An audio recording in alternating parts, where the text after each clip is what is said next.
Falstaff is what I call a social comedy. You're in a very specific place with a group of people. They all interact. In this case, they're also family members, you know, husband, wife, daughter, and so on. So you need to create a context in which all of this situation comedy, if you like, can develop. We decided that because this piece is, of course, very, very British, Falstaff set in Windsor, and we decided to set this in Windsor, but in a period after the Second World War, in the 50s, when England was coming out of its post-war depression.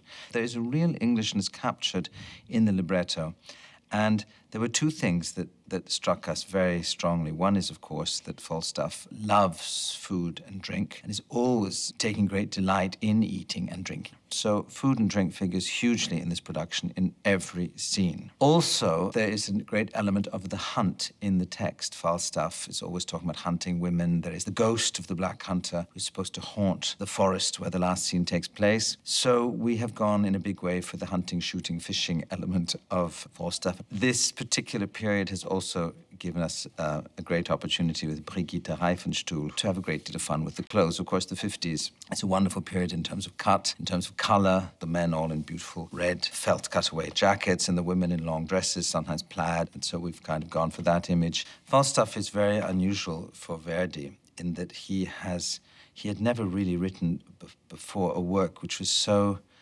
extraordinarily virtuosic in terms of its ensemble writing. There are almost no real arias in Falstaff. It really is a magnificently woven ensemble piece of amazing brilliance, actually. Ensembles of 4 or even 8 people or more.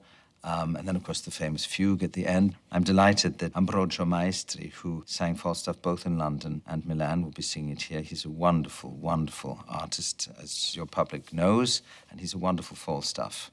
It is remarkable that Verdi, at the age of 80, was able to produce something completely different than he'd ever done before. It's a unique masterpiece, and particularly touching that such a great man, not only great man of the theatre, great man, was able to bid farewell, in a way, to the theatre. I mean, he knew it was going to be his last work with such joy and such generosity. It's a great piece.